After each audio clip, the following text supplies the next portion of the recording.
We've been through, 4.5 months of some of the most boring hockey?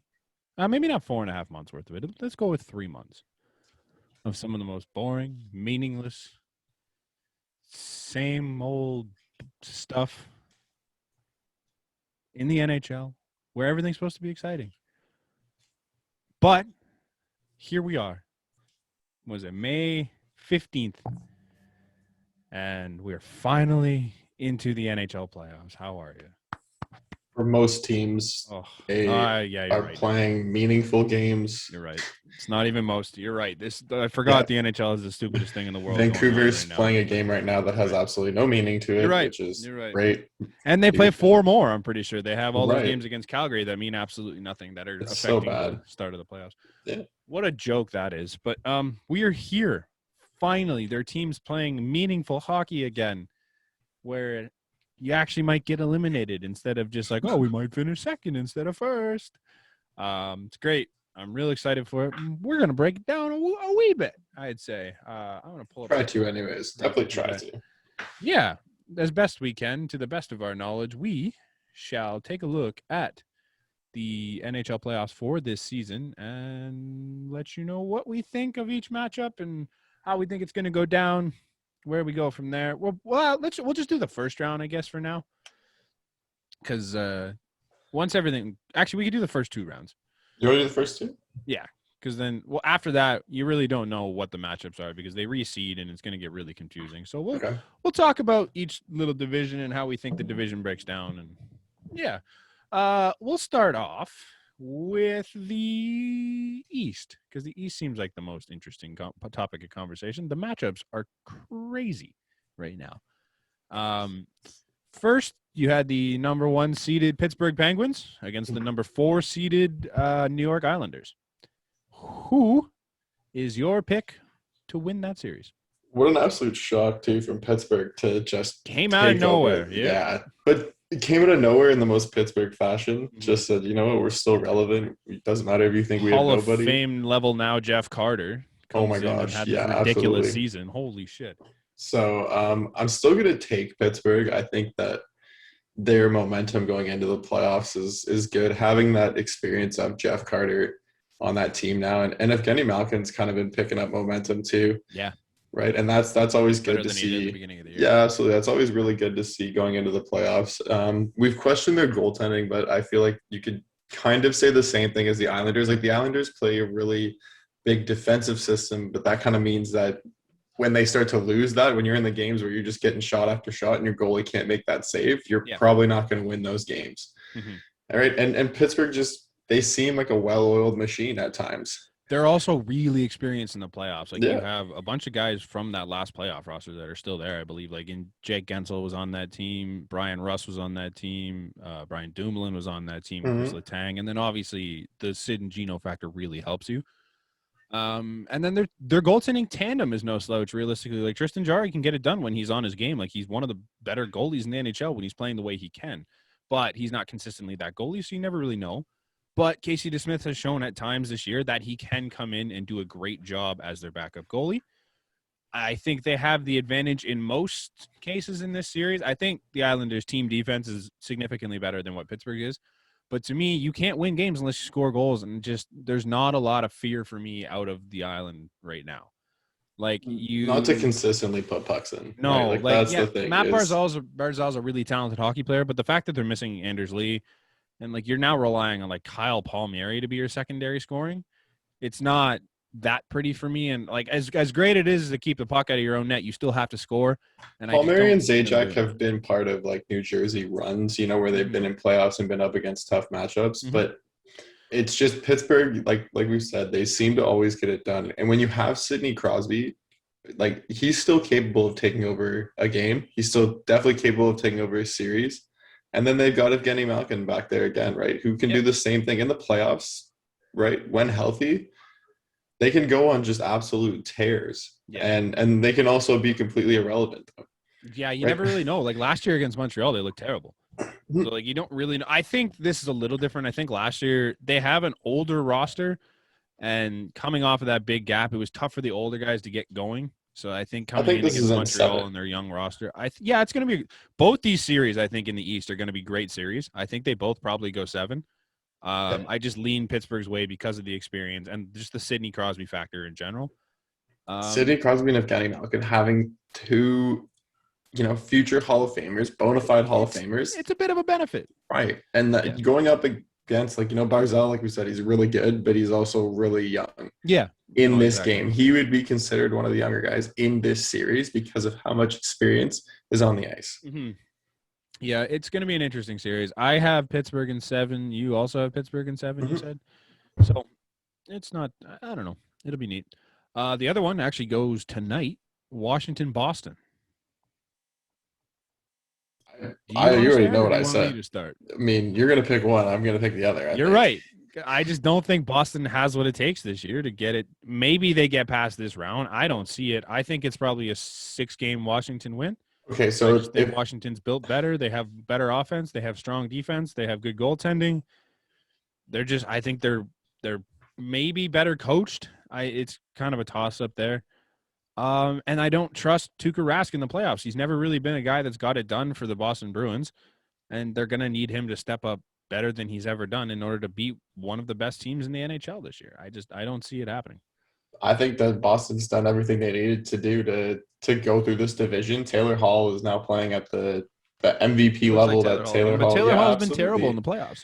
Okay, but this is a different team where he's not relied on to be the one. He's not even relied on to be 2-3. Like Taylor Hall is kind of in a Phil Kessel situation where you have all-stars in front of you, and you could play with none of them, absolutely, but you could also play with one of them or 2 of them, depending on how it goes, right? And having that ability for Taylor Hall to just join those 3 guys, like that perfect line, and add flexibility to that team and depth to that team is going to help them through an experienced Washington team, but also like Boston's not new to this kind of environment, right? No.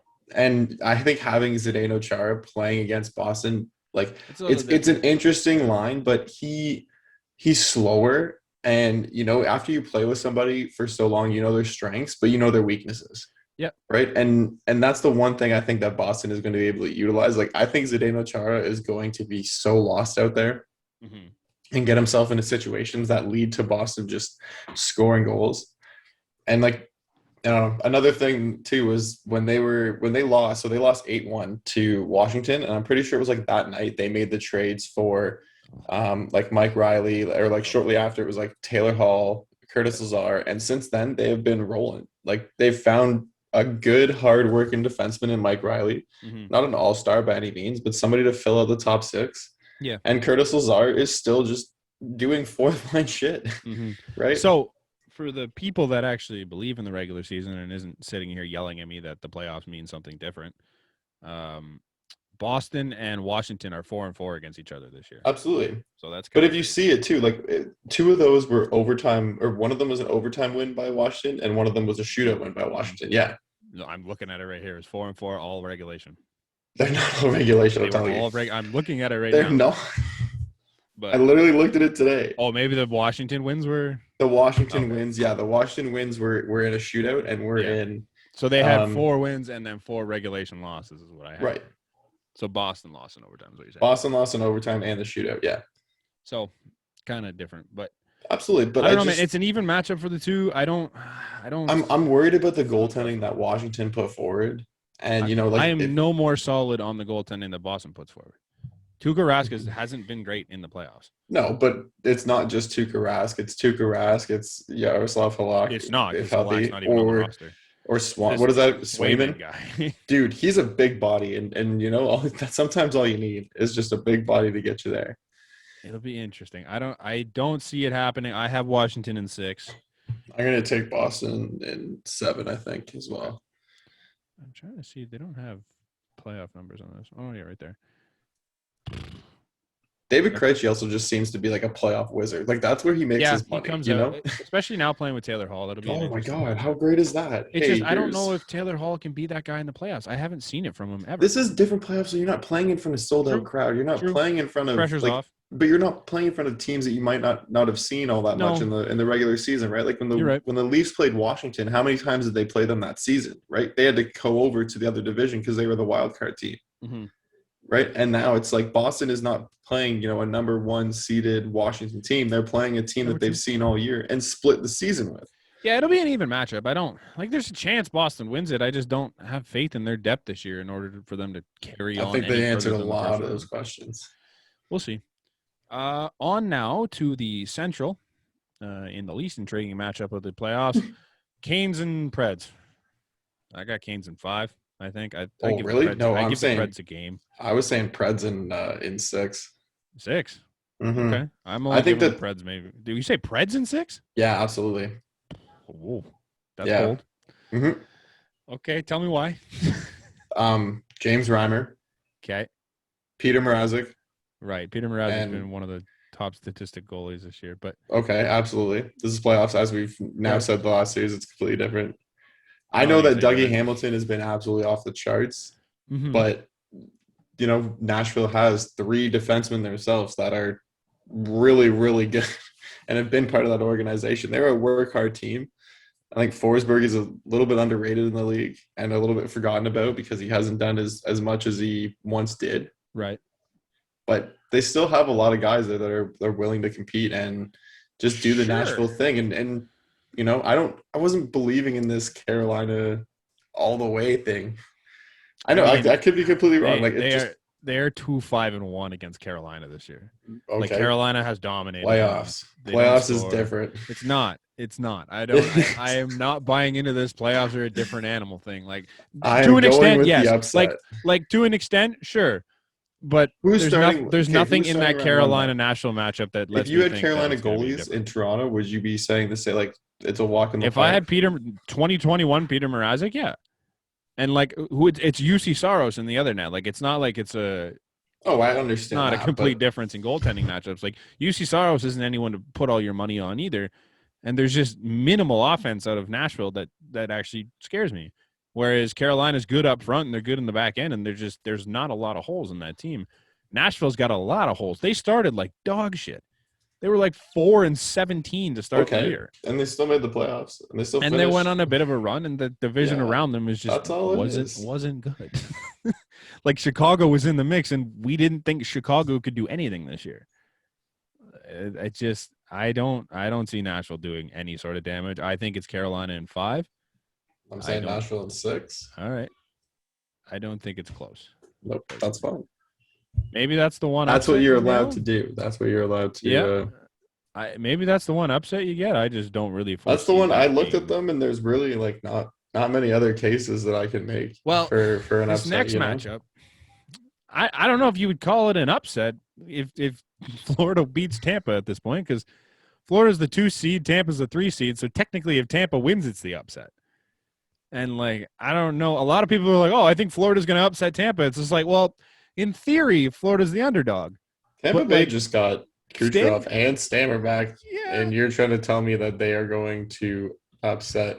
Well, even still, it's not even an upset because Florida's the higher seed. I know that. So I don't know where that storyline has come from. But for me, Stamkos and Kucherov to me right now are a question mark and a half because, yes, they're great players.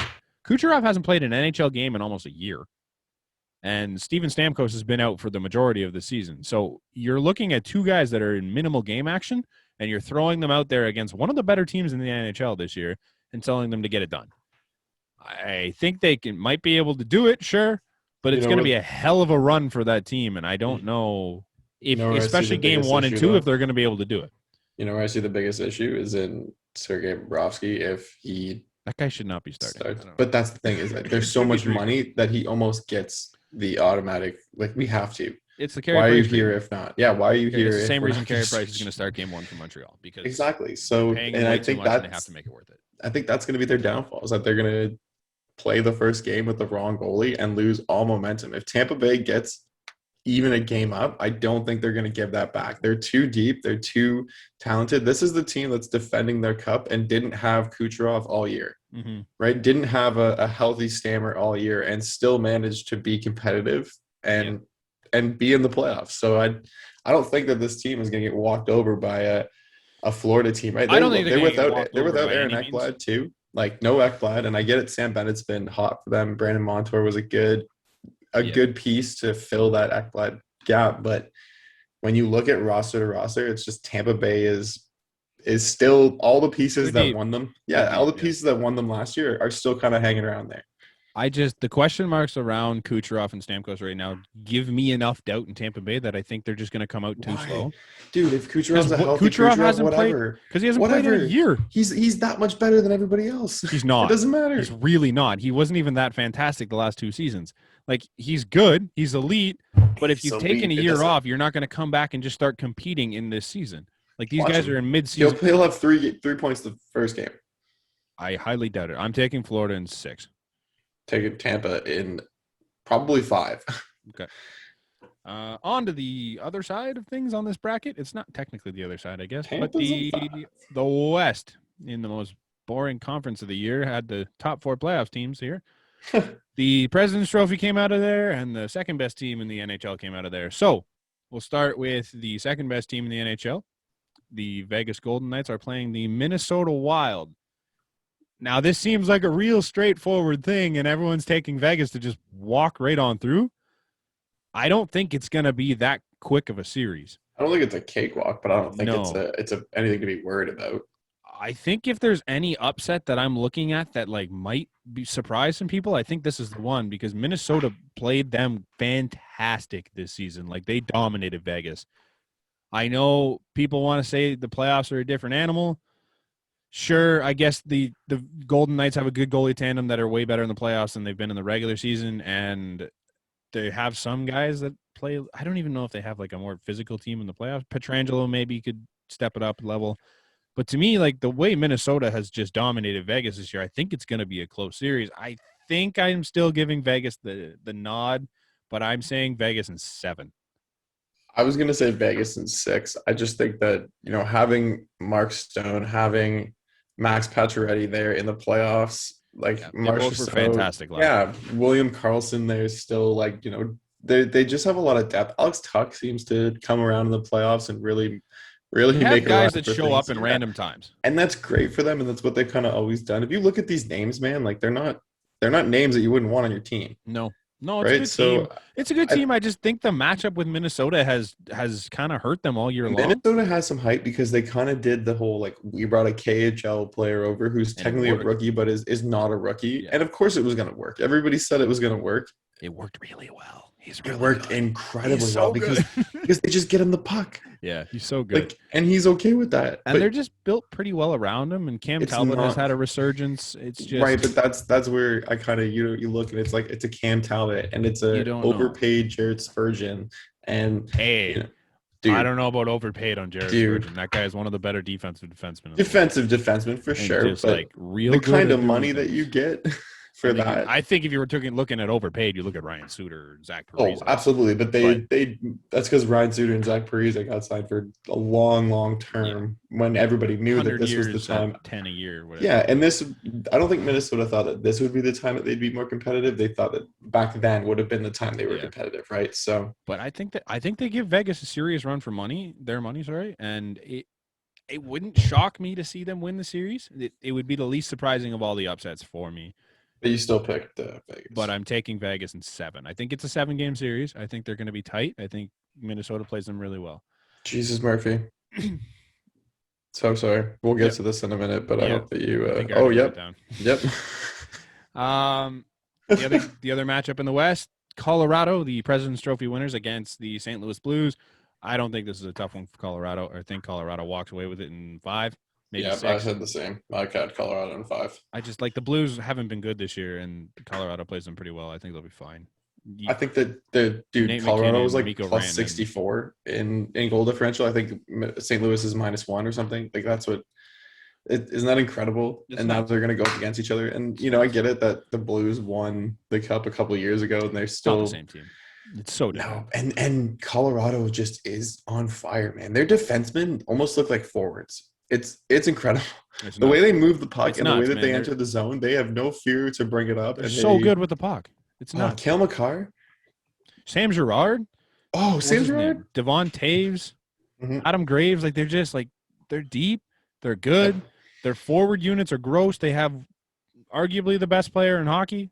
Brandon Saad, too, was a pretty under the radar pickup. Brandon Saad, like, you got Rantanen, you got Kadri, you got Jost just like shows up every now and then.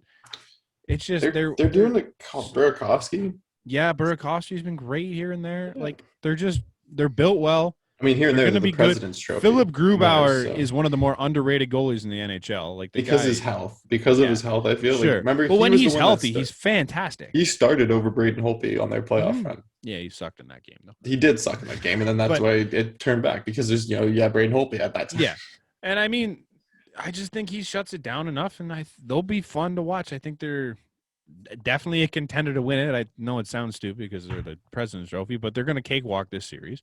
I think one of the funniest things again, though, is like Colorado was having another scare with goalies, even though they brought in Devin Dubnyk, who's now on the COVID-19 list. Yeah, so Devin Dubnyk's there, and he's out with COVID-19, he's expected to practice on Saturday, but he's been out with it. So you don't know what you're getting there. You have Philip Grubauer, and then Frank Hughes, I think, has been injured as well. I believe so, yeah. So you're back to the same. It's tough. It'll be neat. Who knows? We'll see. The only round that matters. I said Colorado in 5. You said Colorado in 5. Yeah. Now the only grouping that we actually care about, or the one I think the more interesting one here, just because it's in Canada and it's fun. The other matchups are going to be great. I'm going to watch them all, but Edmonton, Winnipeg. I think this is a bit of a mismatch just because of how they played them in the season. I have seen nothing out of Winnipeg that gives me any sort of hope for that team to do anything, especially with Nick Ehlers out. There's not enough there for me to say, I don't think Edmonton's built great. I don't think they're a good team, but I don't see anything in Winnipeg right now that scares me in order for them to win 4 games against Edmonton over a 7-game stand here. I think that Connor McDavid is going to just take over the first round and continue that momentum. And sure. He's been on firing on all cylinders lately. Because this season, even the point where you're not even close to 82 games yet. No. So for them, like, these are when the best players are really going to turn it on, because it's usually when they're making their playoff push. Mm-hmm. So I think you're going to be gross. I would like to say 7. Like, I do want to say 7 though. Yeah, because I know it'll be a lot of people are giving Winnipeg games. I don't see it. I'm thinking 5. I give them 1. I have a lot of trust in that top 6 even still, especially against Edmonton. And I give a lot of credit to Paul Maurice for being a great coach. Like, when you look coach versus coach. Yeah.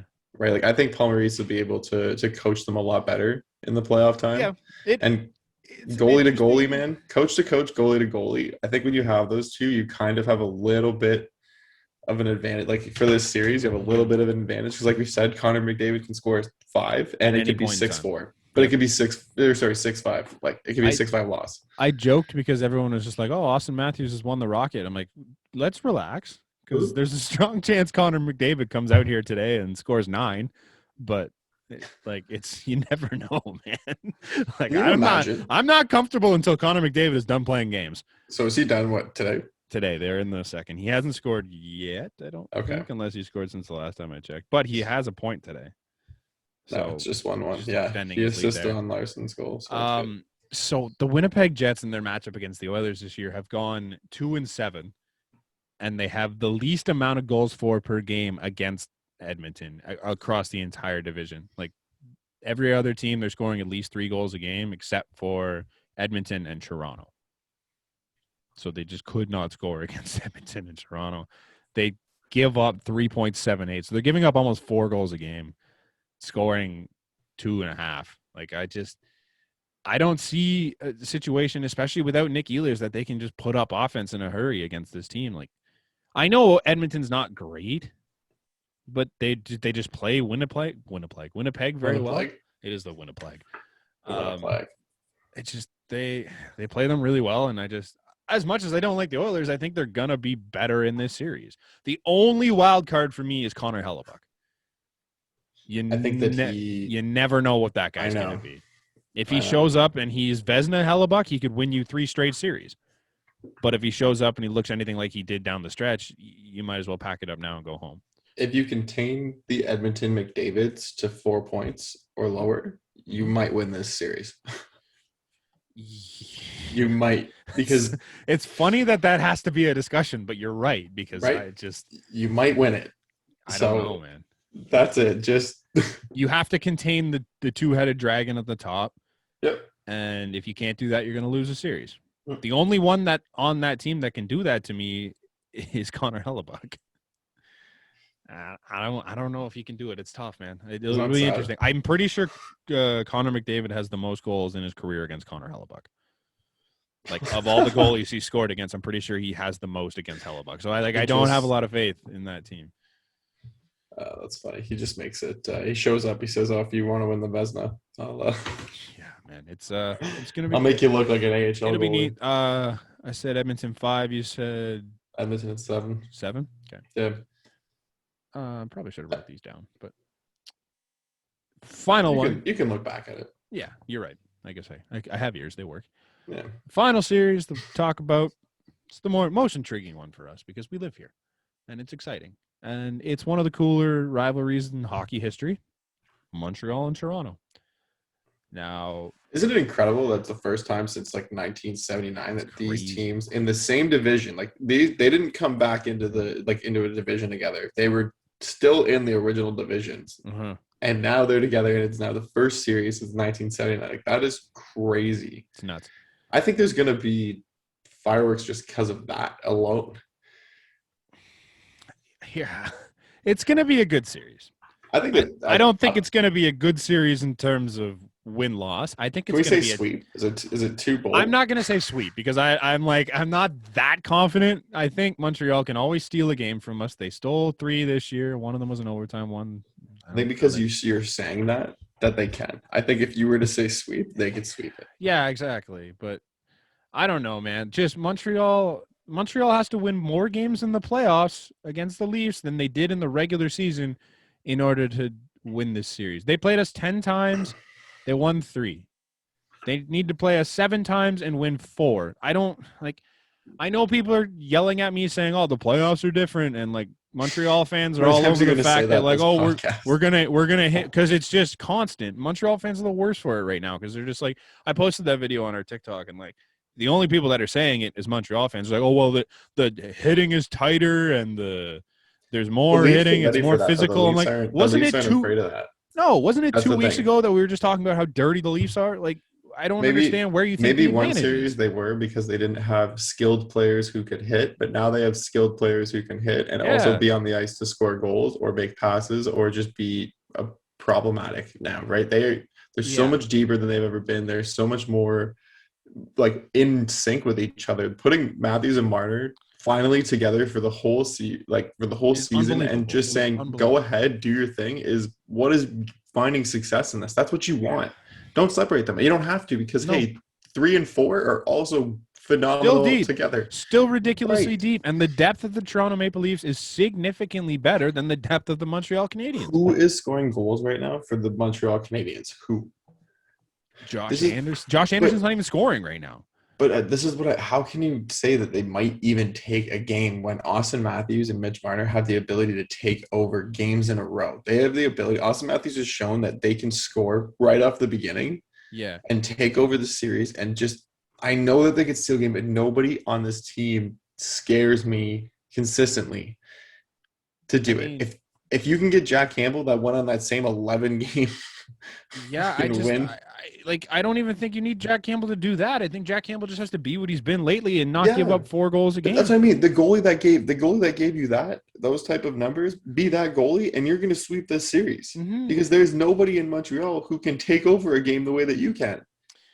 So, a lot of Canadiens fans, from what I've seen, are just really excited about the prospect of their backup goalie coming back, which seems strange to me because apparently Carey Price just turns into just God in the playoffs, according to them.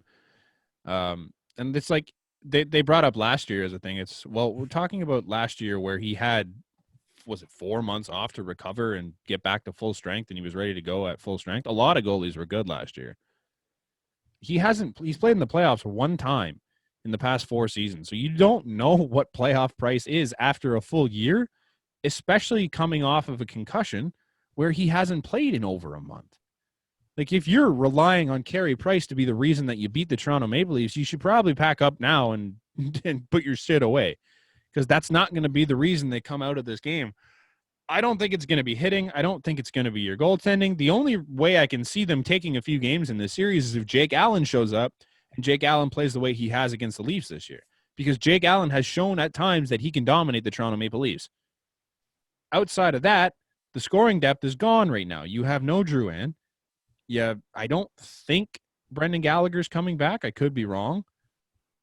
And Denault is coming off a concussion. Paul Byron, if you want to call him something special, he's hurt. Shea Weber's hurt, so he's not going to be able to play all that physically right now. And then everyone's talking about, everybody steps it up for the playoffs. Who on that team has the ability to step it up from what they've been playing? Joel Edmondson doesn't have another level. Ben Sherratt doesn't have another level. Like, Suzuki, maybe. Eric Stahl was a really bad trade for them. Eric Stahl's been terrible. Maybe nothing. He steps it up because I don't know. He's a veteran. He's got that ability. Kotkaniemi is the only one that you're looking at as a wild card to maybe step it up in the playoffs. But right now, though, all of the Leafs depth players are stepping it up, right? Pierre Engvall has scored almost every time I check a highlight. Yeah, every time he gets in a game, he scores. It's ridiculous. Right? So they keep going. They're putting in Riley Nash. They're putting in Noah Eason or whatever, another big body. And they're stepping up and doing jobs. Just going to run around and throw my weight around, but still be somewhat impactful on the ice. And then when the big dogs come out, you're so afraid of them. There's Montreal plays at this 100% level every single time they play. And it's the only way they ever beat the Leafs is if they're going full tilt every time they're on the ice. But Toronto hasn't done that all year. You've seen Toronto take days off, and you've seen Toronto take weeks off. And they weren't going full tilt. Once you hit the playoffs, maybe guys get other levels. But I just don't see anyone on that Montreal Canadiens team that's going to step it up and be a different force in the playoffs. Maybe Jeff Petrie, maybe Nick Suzuki, I think he's out maybe Kotkaniemi. Jeff Petrie's out right now, I thought. I got the list. No, we're all right. But even still, I don't think Jeff Petrie has another, he showed a little bit he has a different level, but he's been firing on all cylinders this year. I don't see where he steps up from that. This is a team that took the division by a long shot. Mm-hmm. So they finished 20 points higher than Montreal this year. Right. So sure, you can tell me that the playoffs are a different game. They're not that different. You're not making up 20 points and 4 wins in a 7-game series. I just don't see it. I got Toronto in 5. I'll give Montreal 1 game. I'd agree. Since you don't honestly, I could see a situation where they sweep. It's either 4 or 5 or Montreal wins the series, honestly. Because if it goes to 7, Toronto's going to lose. It's just the way it is. It's going to be the worst. If the Montreal Canadiens win this series, it's going to be the worst year of my life. So, but what I can see is their special teams are kind of equal. They're middle of the league, lower middle on the PK, which is fine. But it's when it comes to face-offs. So when you win face-offs, you get more possession. Goals for, the Leafs are top 10, almost top 5 in the league. They sit 6th. Mm-hmm. And Montreal is just 17th. They're middle. Right. Just the Leafs are going to put pucks in the net relentlessly. Yeah, I'm not worried. They're not afraid right now. They're not going to be afraid next round. As much as we've said that they're going to the next round, they have said they're going to the next round. They have said they're going to the Final Four. They believe they have the team to get there. They've shown it all year. You've seen these teams 8 to 9 times now in a season. There's no more tricks. I don't see anything. No, exactly. There's no more new plays. There's no more new combinations. There's nothing new that you're going to try that's just going to strike gold. Yeah. So you know what you're getting. It's not like every other year where you've played this team 4 times and you're like, well, maybe there's something different here. And you play them once a month for 4 months. You've played this team so many times, and you played them 3 times last week and beat them all 3 times. No, or maybe they lost the one in overtime. Yeah. But look great in the other 2 games. What makes you think you're going to turn it around and just be a completely different matchup all of a sudden? Montreal needs 3 players on the line to work, especially further forwards, whereas Toronto can have 2 stick together on the same line, and they can put in and plug in a third wherever they need to, and it works, right?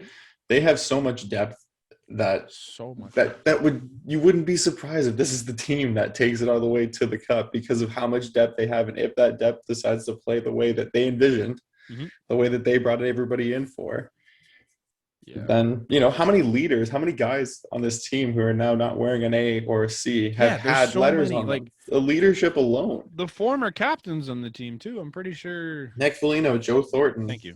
Yeah. Jason Spetz has been a letter in his career, if I'm not mistaken. Completely in Ottawa. And then you have John Tavares, who's obviously your captain. I think Austin Matthews could arguably be the captain of this team if it wasn't for what he did. It's just like the leadership is there.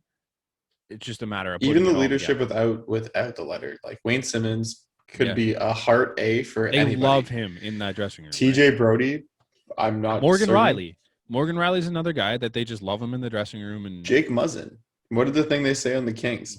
He was such a big part of that holding it down defense. I'm trying to compare these. My computer's going pretty slow here, but like the leading scorer in Montreal has 44 points. It's Tyler Toffoli. That would put him 4th on the Toronto Maple Leafs, and only ahead of William Nylander by 2 points, despite the fact that Willie missed 5 games. Okay, but you know what else he has? He has a 0 ±. So for as much as you scored 44, you've been on for 44. So awesome. Yeah. Like, good for you. Jeff Petrie, you have a +6. Okay. Jeff Petrie doesn't have a ton of points, but like that's about it. Jeff Petrie doesn't play every game. The second highest scorer in Montreal is a D-man. Yeah. Like, I'm not scared of this offense. Josh Anderson sits second on the team in goals at 17. We're going through them. That's it. Long and the short of it. That would put him 4th on our team, tied with William Nylander again. And only 2 ahead of Zach Hyman, who's missed it. Zach Hyman's coming back. Like, we beat him last week without Hyman and Foligno and Riley Nash. People think is playing. I don't know. We'll see. Nash is another good face-off guy, man. Nash is such a phenomenal defender, too, as in terms of forward. It's a very defensive game, which is perfect. I don't foresee anything surprising here. I'll let Montreal fans go and shout about the playoffs and how they're going to be better and they're going to out-hit this team and that's how they're going to win.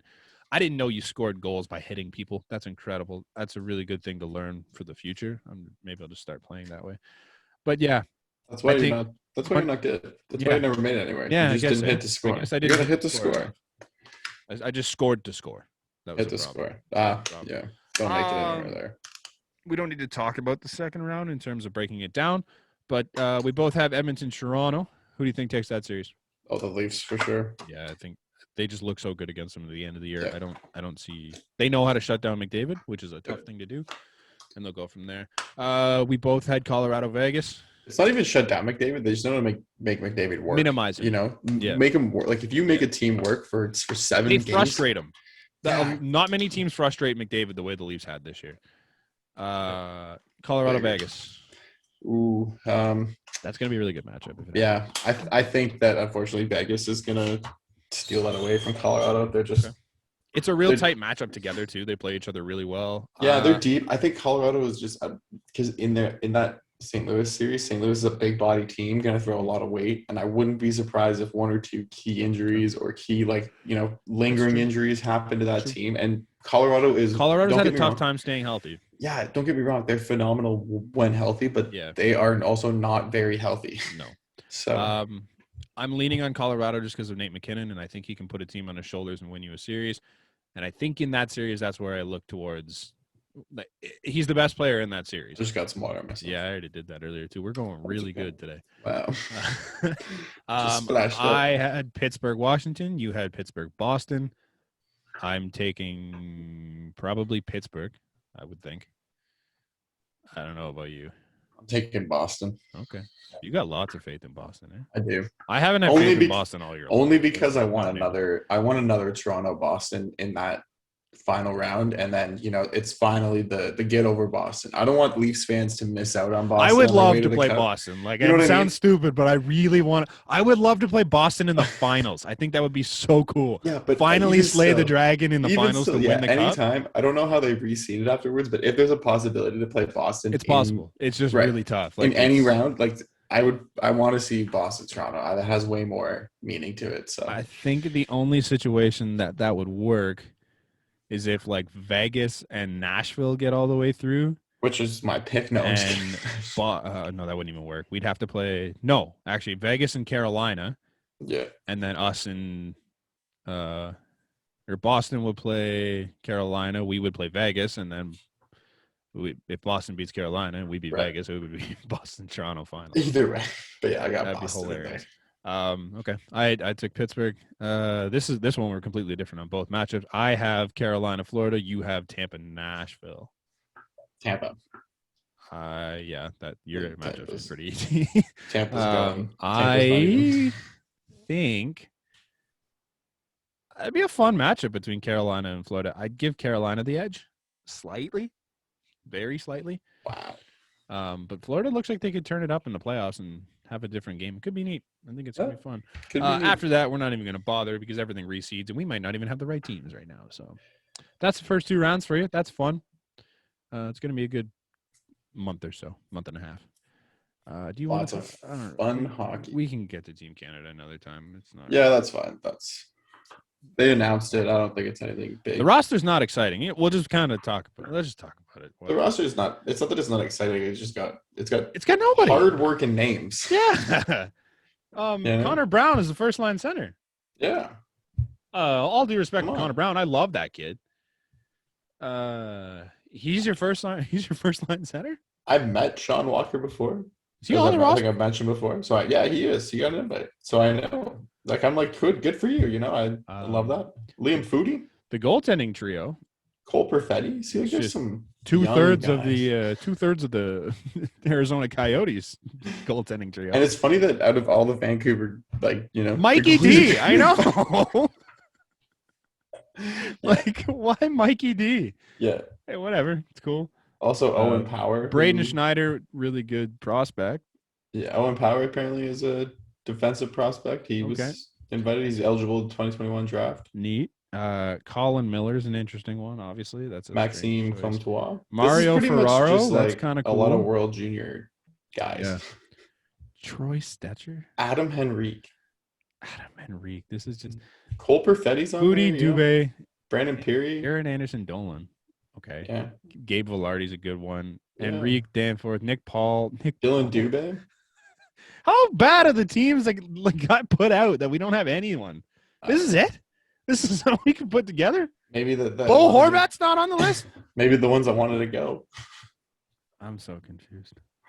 I guess a lot of people didn't want to go. Kirby Doc didn't want to go? Invited but unable to attend due to injury was Kevin Ball. Okay.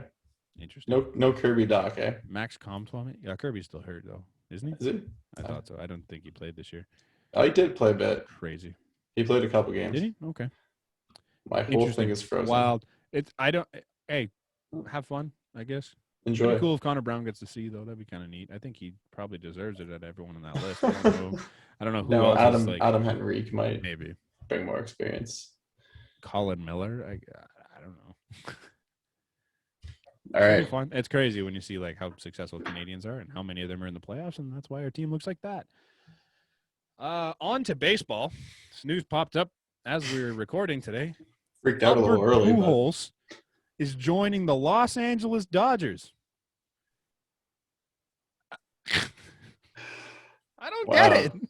I do. I don't get why he joins an NL team. What are you going to play? You just need to ring. What are you going to play? He doesn't need to play every day. He's not going to play. He doesn't need to play. He just needs to be on that team just so we can get a ring. That's it. He's going to be a bench guy that comes – he doesn't want to be – he left L.A. That's how confident the Dodgers are right now in themselves, that they're going to rejuvenate Albert Pujols for his final season. Awesome. I love it. Good move. Fun. I would have rather seen him go back to St. Louis for no reason. No, good pickup. What is he going to do there? Another NL team? The Dodgers suck this year. Cards aren't – they don't need them. Cards are trying to compete. You're right. The Dodgers definitely don't need him. Dodgers aren't trying to compete, apparently. Dodgers are just throwing in the towel. We're already in the middle of the pack. They've given up. Yeah, they've given up. We're a quarter of the way through the season. We've given up. The should-be best team in the NHL has given up. NHL? Or MLB, sorry. I got distracted. The should-be best team in the MLB has given up. Signed Albert Pujols. Mm-hmm. That's the only way you can explain this because there's no spot in him. He's not going to play first. He's not even. He's like the third string first baseman on that team. You can't DH because there's no DH. He's just going to come off the bench and strike out and sit back down. Yeah. Just come up in a pinch hit role. That's it. So stupid. Like, he should have signed to an AL team. Just bring disappointment. Let him DH. Under the Jays. Just DH is so weird. Hey, the Jays. I would have played them at first. How fun have the Jays been this week? Dude, last game kind of sucked because they started out so hot and they had so many opportunities to so score. Many chances to win. But so did the Phillies. You know, it was kind of back and forth, and then finally the Phillies just said, "Yeah, we can actually do this in an inning." Really, like it was an inning. Yeah, it's come to a point now where that 5-1 lead didn't scare me. No. Like, I feel comfortable being down 5-1 as a Blue Jays fan because, like, you never know, this team could come back, and they almost did twice. Vlad makes everything look effortless. Oh my God, he's great. I love him. So effortless. I am gonna keep rolling that train. He's the MVP of the league. I could totally agree. I would not. I can see other players having a chance, but at this point, well, Buxton had a chance, but he got hurt. Mike Trout exists. Mike Trout. Tatis hurt right now. Well, he's in the NL anyway, so it doesn't matter. Right. Oh yeah, that's right. Acuna is great, but he's in the NL. Like, there's just. I'm not really worried about anyone else in the AL taking the award from Freddie Freeman. I know, the best player in the MLB. I really don't see. I said it. You know, maybe JD Martinez right now. He's buzzing. Yeah, but he also is a DH. I don't think that's sustainable. No. Maybe. I doubt it. I'm trying to find. Like, Trout is also not. According to Baseball Reference. That's a terrible one to use. They use way too many pitchers. I need to go to fucking, what do you call it? Where's Fangraphs? Shohei Ohtani could actually. Shohei Ohtani is an interesting one. Yeah, because what do you count him as? Can you let his pitching numbers impact his hitting? Like, can that influence the other? Can you make an unbiased decision because of it? Really? I don't know. In terms of WAR, Vlad currently sits 10th in the MLB. The only ones ahead of him, I'm not counting pitchers because you're not winning an MVP this year if you're a pitcher. I'm sorry. Nobody's going to be good enough for that. Buxton's ahead of him, but like I mentioned, Buxton's out, so he's not going to climb any higher. Mike Trout's ahead of him. Xander Bogaerts is ahead of him, and that's it. That's true. Xander's had a pretty phenomenal year. In the AL, he's currently sitting third in WAR, which is typically the stat you're looking at when you're trying to pick your MVP. Or sitting fourth, sorry. I forgot about Bucks. I don't think Buxton sustains that. I think he passes Xander not too soon. They're only separated by 0.1. So it's a moot point. He's getting on base more than almost everyone in the league.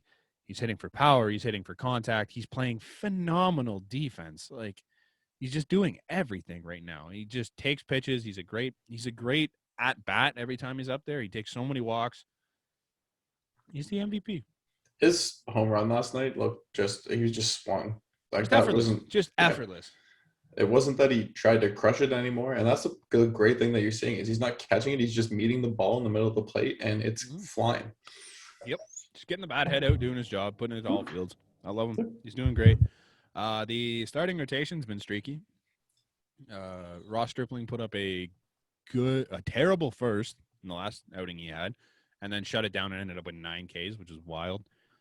Steven Matz is better. He's back to looking closer to what he was at the beginning of the year. Yesterday he was pretty good, just getting the win. Efficiency is rough. Like, he throws a ton of pitches. Yeah.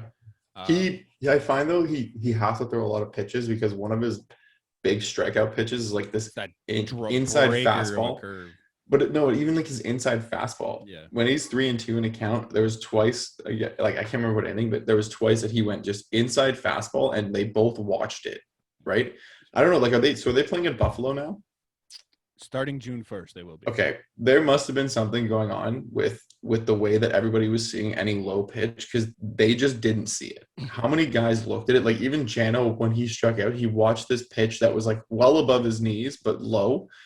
Come flying in, and it happened 3 times, like 4 times that I watched.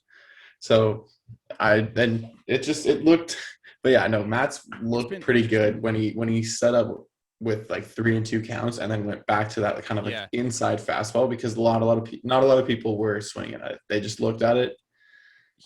This is a really out there stat, but he leads the league in batting average against with 2 outs against with runners in scoring position. So Ponies up. if there's 2 outs and runners in scoring position, he's gonna get you out pretty much. Like it's crazy. Knows but he fucked up. The thing is like he gets those guys on base. So like his efficiency isn't all there. Obviously Ryu's great. Ray has been phenomenal, and we almost jinxed him, but he figured it out. He only gave up next to nothing. It was just happened to be 2 home runs last game, and it kind of looked scary. But there's a 5th spot open in this rotation right now. Currently, it's filled by Anthony Kay. They tried to fill it with Nate Pearson. We talked about that. It didn't go very well. There's another man in AAA. He's buzzing. Alek Manoah. We talked about Alek Manoah last week. He had another phenomenal start. He went 5 no-hit innings and then gave up a hit. But the funniest thing, too, is that, you mentioned Alek Manoah, and out of all of the prospects you have listed here, he's last. He's the lowest ranked Blue Jays prospect somehow. I don't understand it. And he's the one that we're talking about coming up first to stay. Nate Pearson didn't Nate Pearson start on the team? He would have if he wasn't hurt. Right. So it's not like so he had a roster. I mean, coming up, you were in AAA, you're in AA, you're not studying in the majors or expected to start in the majors. Right. And now he is the first one that we are saying okay. I think let's bring him up. Let's look to bring him up. Yes. I think so. I think if you have 3 games as a pitcher like this and you can come up and say, I think my stuff's ready for this, then do it. Let him. What more does he have to prove? I understand the 1 year with Vlad when they just kind of let him hit in AAA. Mm-hmm. And he tore the cover off the ball.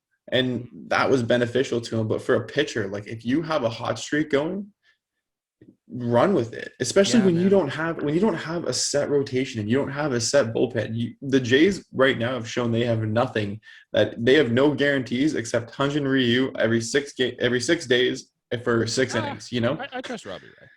Right. But I think eventually, I unfortunately just see the bottom's going to fall out really hard. But right now, Alek Manoah, if you're pitching that hot in AAA, so let him go. Alek Manoah has 8 career minor league ball games.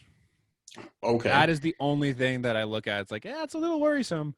But it also looks like there's just nothing for him to prove in the minors. Okay, but what if all of a sudden he pitches next game and he blows something out in AAA? You never get to see him the same way that he's going now, right? If we're having this conversation, then let's just do it. The fact that you're still losing pitchers and the fact that you're still unsure of what your bottom of the rotation looks like, he has done enough. If Nate Pearson comes back, gets only a game, and did enough to show you that he's going to be sent down, how can you say Alek Manoah hasn't done enough to at least show you I should get a look? I know people want it's just a weird situation because yes, he hasn't played that much in the minors, but he would have if it weren't for that whole season last year where there was no minor league season. So you have to push his development up a year almost because you're not taking a year away from the kid because they removed an entire season. He still developed. He just didn't develop facing other teams. People don't know about him. He doesn't know about people. That could be a great thing. Mm-hmm. Right? He has now the advantage. He's got the stuff to get it done. I think he definitely has the advantage. He's got 17 strikeouts in 12 innings in AAA. The guy can pitch. I think you give him 1 or 2 more starts in AAA. And then if at that point he's still looking significantly better than Nate Pearson's looking, who's also hurt, by the way. Mm-hmm. If he still looks way better than Nate Pearson, I think you give him a chance. The guy's 23 years old. He's old enough to come up and make a difference. He's an absolute unit of a human being. He can get big league bats out, and he's shown that in spring training. I think you give him a chance. I don't know if it's now. It's probably a little bit down the road. I think 2 more starts in the minors, and you see what you kind of see what you have with Alek Manoah and see if he's ready to go. But I think he'll be ready to go within those 2 starts. I completely agree. I think that he has done enough. I'm not going to hold the amount of games played against him when you can look at what he's doing. Yeah. And, if you're able to look at him in college and say, okay, this kid's stuff is going to be MLB ready, then how are you not able to look at him now saying his stuff is MLB ready? No, I don't know. I'm not we've shown now, or that Major League Baseball has shown now, that they don't need to go through years and years of seeing you consistently do something in a league and then get to move up. Yeah. They could start you right away in the majors, and if you stay hot and are hot there, you could spend your whole time there. Mm-hmm. and never get shown AAA or AA because you were that good. Yeah, I don't know. It's going to be interesting. I think he should come up soon. It'll be fun. They need it. That's the other thing too that we didn't really mention here. They need it.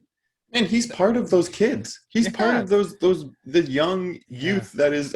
He hasn't been here as long. Energizing. He's only been with the team for 2 years. But he knows them. He knows them. He's knows been around those boys. The group. It's going to be interesting. I mean, like, your only other options right now is Anthony Kay, who's just doesn't have it. Like, he can't find it right now, and I don't trust him to be the starter. Let him work that out. Or Semyon Woods-Richardson, and it's the same situation. And Woods-Richardson is younger. Like, I don't think he's the guy that comes up this year. He's higher on the list. I'll just transition to that. The Jays, I think it was, I don't know if it was MLB.com or some other site, but they announced their top 100 prospects for the year. The Jays have 7 prospects in that top 100. It goes as follows. It's Austin Martin at 15, Nate Pearson at 16, Jordan Groshans at 17. At 27. I don't think any of those are a surprise. Then you have Semyon Woods-Richardson at 60. And then Alejandro Kirk, your boy, at 61. Orelvis Martinez at 83. And Alek Manoah at 93. Now, as I mentioned, Semyon Woods-Richardson is higher on that list than Alek Manoah, which it sounds great. It's like, oh, he's a better player. But you got to keep in mind that he, if I'm not mistaken, is only 21 years old. Let me double check on those numbers. Why is that not? You got to tell that hamster on the computer to run a little faster. He's not running very quick today. No. I believe he's 20. He's a 2000. So he's 21 years old. That's a 21-year-old kid as opposed to a 23-year-old man. Realistically, is the difference here. I think Semyon Woods-Richardson is going to be a phenomenal player for this ball team, but in terms of being ready to come up, it's not him yet. Alek Manoah, on the other hand, is 23 years old. You're starting to hit that area where you're hitting your prime, and I think he's the guy to come up because there's no other options. Like Wags Pack, you haven't heard anything about ever since he went down. It's not even no other options because he's showing he can do it. He's the best option available. He has the numbers. He has the numbers. So right. Do it. Give him the ability to make it or break it in Major League Baseball. Because right now, if you sat there and said, "Oh, this is the reason," or "This is the player that Alek Manoah is like waiting to mess up," there wouldn't be anybody that's justifiable there. There wouldn't be anybody that I'm saying like, okay, great. Yeah, I understand that completely, right? Mm-hmm. Like, he is going to be gross when he gets to this league. I have no doubts about that. I think that the Jays are willing to give him a lot of opportunity in the future. Maybe that's what they're seeing is that, we're not just going to give you a short leash. We are going to give you a long leash when you're up here. So let's make sure that this is a good move for both parties. I think it's fine. I think it's the time. I think that looking at 7 prospects in the top 100 is unreal. Ridiculous. Unreal. That's great news if you're Blue Jays fans, because I was skeptical about what our front office did at first, and I don't think they handled it very well. But everything they've done since then has just been a phenomenal job, and they've brought so many guys in that should be big league ready in the next. And you know what, man? I'm okay if 2 or 3 of these have to go out the door at some point to bring in 2 or 3 ridiculously good players. Like, if that's the way that we're gonna do things, then okay, I'm better with that than watching Noah Syndergaard and Travis d'Arnaud go out the door for Ari Dickey. Like, this is a better organization now that has a better handle on trading players and giving away assets. Especially when you look at these guys, like Austin Martin's going to be a great ball player. He's a shortstop. He's a center fielder as a backup, but he's a shortstop. So a lot of shortstops. You have to try and take Bo's spot, or you have to try and take George Springer's spot. That's tough. Or learn a new position. So he can play third too. So that's your only other option is you move to third. Well, then you look at Jordan Groshans, also a shortstop. His backup position's third. So there's a spot at third for one of them. Not for both, but for one of them. Right. So now you're kind of a little on the ball there, and you don't really have an option of which one. Like, you can only keep one, realistically. So you have that other one who's top 30 prospect in baseball, regardless of which one you use. But you can use that as a serious trade chip if you're looking to bring in an elite starter. You have Semyon Woods-Richardson, Alek Manoah, and Nate Pearson all sitting there. And if you're telling me Nate Pearson is that highest prospect, but you have the other 2 that are actually playing and working well, then you might use that high prospect to get something that'll work for your organization when you've got the other two that are filling the spot that he was supposed to have, right? Sure, absolutely. They also have Gabe Moreno at catcher. Mm. So, I mean, it kind of makes Kirk a little bit expendable or Moreno expendable, realistically, because they're both pretty good hitters and they could get the job done. I feel like Kirk's going to need to either take the Vlad approach and, really get in shape and really, really take this seriously, take it professionally, or learn a new position and just become a better hitter, because that's not a great catcher. Yeah, I can't have three catchers figured it out, but you can't have three catchers if you want to. I know people love them, but like that's a really not nice defensively though. That's a really nice piece. Okay. Yeah, I think that's it from the prospect level. Hey, Cavan Biggio's heating up. Don't tell anyone. He looks good again. Don't tell anyone. No. It's a secret. He's back at it. He's hitting again. He's hitting doubles. He hit 2 doubles off of lefties in that Atlanta series. Seeing the ball well. See it. You love to see it. He's walking a lot. I'm not going to say I told you so, but I told everyone so. You heard it here see it. Cavan's looking good. The whole roster's looking good, realistically. They were never out of that Braves series. No, and they showed that, the Phillies game, I think, is a tough pill to swallow because you had so many opportunities that you just couldn't clutch it up. And then in the 9th inning, man, when Reese McGuire walks up with 2 outs, I was like, that's a game over. Once again, it was I don't know why victim of, I get it, but I don't know why. Because who else? I mean, honestly, I'd rather see Jano in that situation. Like, between the two of them, like, if anyone's going to do damage. Or Joe Panic, I don't care. Joe Panic's hurt. Well, see? Get Espinal, I think, was on the bench. Yeah, sure, I'd take Espinal. Jonathan Davis, and like, yep, I'm in. I don't care. Like, any of them. Yeah, it was tough. Final little bit of Blue Jays news. Roy Halladay. It was his birthday yesterday. He would have been 44, I believe it was. The Blue Jays announced that they're going to name. It's a baseball diamond that they're naming after him. I believe it's for their charity stuff. Yep, it's the Jays Care Foundation and the City of Toronto. It'll be the first accessible baseball diamond. And that was actually a big thing because Roy Halladay, when he was part of the Blue Jays organization, he had Doc's box, right? Right, and he would actually bring in a bunch of youth to the games, and they would watch in the boxes, and they would watch, and be able to see Roy Halladay, and then afterwards he would go up there and spend some time with them and get to know them and stuff like that. And it was a big thing for him to just absolutely, he really embraced the Toronto culture, the Toronto environment, and this is really fitting that I think he's the guy. that he's the guy to get the. He should be the guy on it. He's probably the best Blue Jay in franchise history. Realistically, there's one other idiot that kind of ruined his top spot. But you can make a case for Joe Carter because he had bigger moments, yeah. Yeah, but I understand what you mean. But just overall, as a person, as a player, I think for us, right? Seeing it for us, right? Because we weren't born when the Jays won their World Series. We're just after that. So to actually watch, it was great to see Vernon Wells at times. It's great to see, right? But like that's the Carlos Delgado, right? Those are some names. But then Roy Halladay was just always a name that I thought that he was always going to be a Jay, and then even when he wasn't, it was still nice to see him. Still a J. Even when he was a Philly, he was a J. Yep, exactly. Yeah, I think that's it. Do you want to do drip or drop? I have nothing prepared for that. No, I have one. And that's the I would have to do that Monday. Do you want to wait till Monday? Okay. Do you want to do Would You Rather then? We could do a couple. We haven't done anything in a while. Really? Yeah, we'll do 5. Okay. I gotta eat some supper. All right, we'll do 5. 5 quick ones. 5s are good. Get one out of the way here. My hamster wheel is going slow over there. Hunter Strickland got traded to the Los Angeles Angels. Yep. Okay, cool.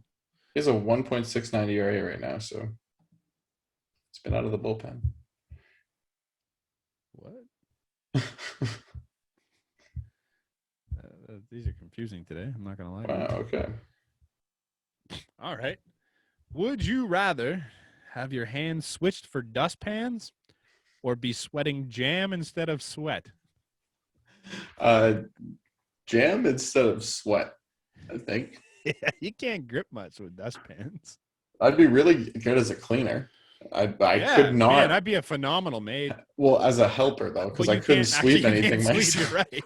Yeah, I just have That's dustpans. stupid. So Yeah, the jam. jam thing makes more sense. I could also always have my toast tasting good. Yeah. You know, is it the same jam that comes out, or do I get to pick flavors? I don't know. It's a constant like I one. think I get to. Or like your left arm's raspberry, your right arm's strawberry, your chest Okay, is blueberry. I like that. You get a little marmalade too. Jelly jams and marmalades, or just jams? I guess just jams. Can Would be a you marmalade. have your elbow joints facing the opposite direction, or have your knees facing backwards? Okay, I'm thinking elbow joints. Okay. And I'm pretty sure because then I might be able to like gallop or something. The way that my elbows would go, you know, because they go this way now, right? Right. Like I would extend that. So technically, my arm, when facing this way, the elbow would just go like that, and it would curve back. So I think I'd be able to kind of get like a little gallop run. So you'd be able to run on all fours better. Yeah, almost like a dog or something. Yeah. I'm trying to think. The knee thing would be really hard. You'd have to walk like straight legged all the time because like you can't really unless you're walking backwards. Actually, I don't like that. Kind of like that would be like a dog or like a horse where it's just kind of like gallop a little bit. I guess. I don't know. I think you're more right on the galloping with the elbow things, but I think I would go with the knees. Maybe I'm thinking about it wrong. I think I could figure out the knee thing because my feet still face forward? Yeah, right. Yeah, I think just so. the knees. I would assume so. Yeah, it's just your knees. So I'm just bending my legs forwards instead of backwards when I walk. That's it. Yeah, that's fine. What? That one says, would you rather be able to open doors unassisted or climb stairs unassisted? I'm like, I can do both. What do you mean? Are they giving me the option? I'd like to open doors unassisted. So was the other one I have to do assisted? I don't know. It doesn't say. Is that the case? Just both of them are unassisted. It just says escalators do not count as stairs. I mean, they technically count as doors because I have to open the escalator door or the elevator door. No, elevator. Not elevator would count as. I don't know. That's what escalator. I don't like that one. Would you rather always look 8 months pregnant or have a black eye? Or always have a black eye. Really? Not just have a black eye. You'd be. You'd look that tough. Oh, I thought that's what you were saying was your answer. You can you cover up the black eye? No. So you would not actually be pregnant or experience the side effects. The black eye would be constant, and you would not have to be hit repeatedly. Doesn't say anything about covering the black eye up. Done. Okay. I can't cover the big ass gut. What if you need like a job or something and you're cover it up? Okay. Like makeup. Boom. Done. You look great. I agree. No way I can cover up this fucking big ass pregnant belly. You know how many questions people would ask? Do you think you'd actually get a big pregnant belly? Like, look at you. I don't know. Well, it says I have no choice. You'd get a little bump. I'd be like 8 months pregnant though? Yeah, you'd get a bump. Pretty solid. You'd be a bump. All right. Would you rather every movie you watch replaces the lead role with Nicolas Cage, or every song you hear is performed by Nickelback?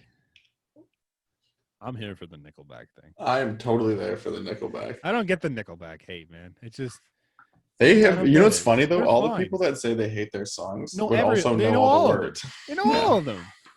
So I don't know. They're just like the Nickelback hate is Nickelback hate. It's overrated. Enough with the Nickelback hate. I don't want it. Like Nicolas Cage isn't a good actor. Why the hell would I want to see him in any movie? I would rather hear Nickelback than watch Nicolas Cage. Yes, he is a terrible actor. That's a pretty easy one. Let's go 2 more. Cool. That one's stupid. Would you rather never look in a mirror again or always get dressed in the dark? I don't need mirrors. I get dressed in the dark anyway. Do you? Oh, I don't need mirrors. I know I always look good.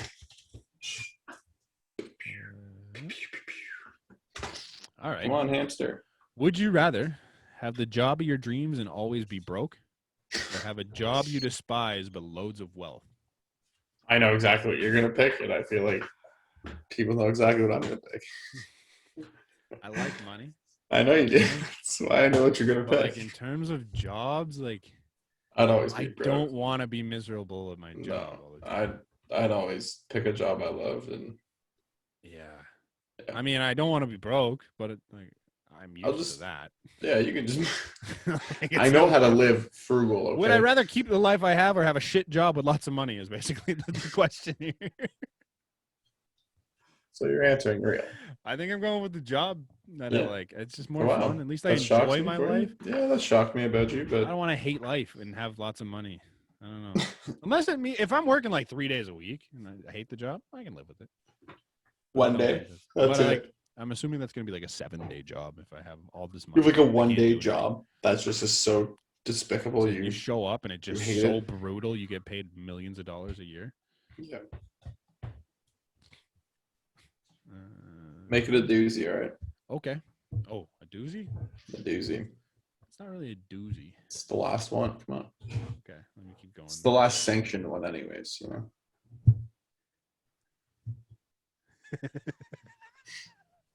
Would you rather be a vampire who can transform into a bat or be a ghost that can possess only appliances? What was the second one? You cut out halfway through. Would you rather be a vampire who can transform into a bat or be a ghost that can possess only appliances? Definitely a ghost that can. I'd mess with the appliances. You just lighting off blenders on the Oh, absolutely. Yeah. That'd be so much fun. Give me your appliances. It's just like your fridge opens, like, ooh. I'm turning on the stove. Fucking microwaves open. Yeah. I'm cooking your food too hot. I'm not cooking it at all. You put it in there, it's set to 450. 20 seconds every time someone does the microwave. You're just like, boop. No. You turn it on, I turn it off. Yeah, it'd be fun. Appliances.